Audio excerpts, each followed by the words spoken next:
আপনি শুনে অবাক হবেন, একই ঘরে দুই ভাই, একই মায়ের সন্তান, একই পরিবেশে বড় হওয়া, কিন্তু আমলের দিক দিয়ে তাদের দুজনের পরিণতি হলো সম্পূর্ণ ভিন্ন।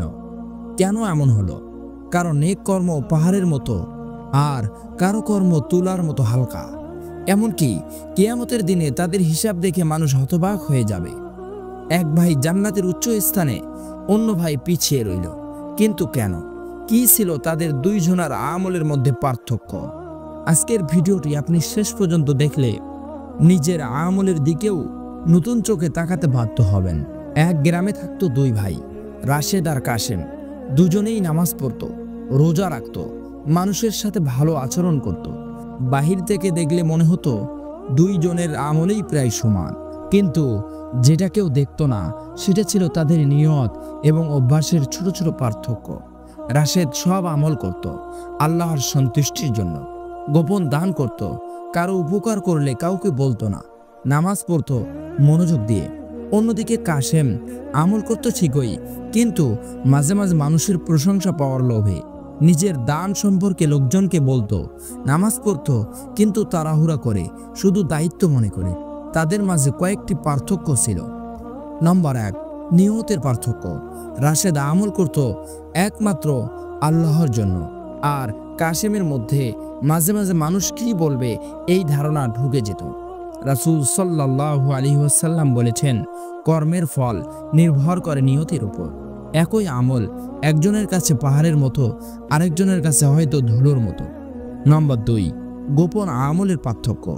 রাশেদের একটু অভ্যাস ছিল, রাতে ঘুমানোর আগে সে গোপনে 2 রাকাত নফল নামাজ পড়ত আর কাউকে কিছু বলতো না।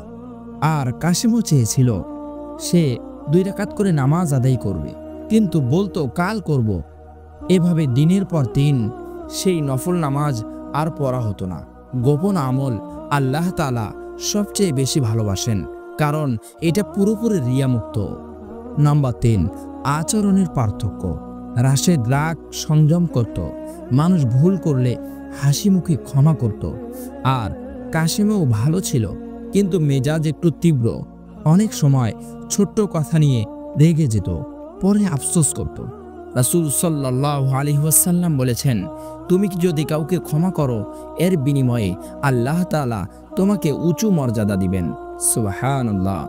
নম্বর 4, দান ও সৎকার পার্থক্য। রাশেদ দান করত চুপচাপ, কাশেম দান করত কিন্তু মাঝে মাঝে নিজের কথাই বলতো, আমি এত টাকা দিলাম, আমি না দিলে ওর কিছুই হতো না। এই কারণে তার দানের সওয়াব কমে যেত। অবশেষে 2 ভাই মৃত্যুর পর কিয়ামতের ময়দানে দাঁড়ালো। দেখা গেল রাশেদের আমল ছিল আল্লাহর কাছে ভারী ও উজ্জ্বল, আর কাশেমের আমল ছিল হালকা।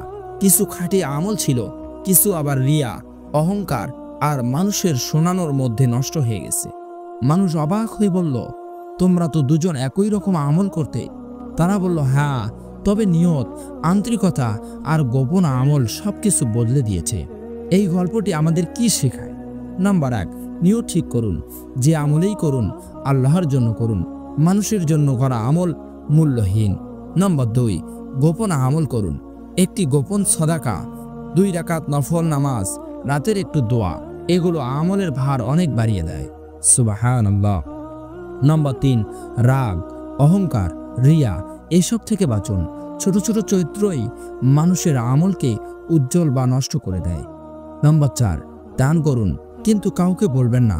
গোপন দান 70 গুণ বেশি মূল্যবান। সুবহানাল্লাহ। নম্বর 5, আমলকে বড়জোর নয়, সঠিকভাবে করুন। গুণগত মান আল্লাহ বেশি দেখেন। যদি আপনি চান আপনার আমল ভারী হোক, তাহলে রাশেদের মতো নিয়ত ঠিক করুন, গোপনে ভালো কাজ করুন, আর মানুষের প্রশংসা নয়, আল্লাহর সন্তুষ্টি খুঁজুন। আল্লাহ তাআলা আমাদের সবাইকে নেক আমল করার তৌফিক দান করুন। আমিন।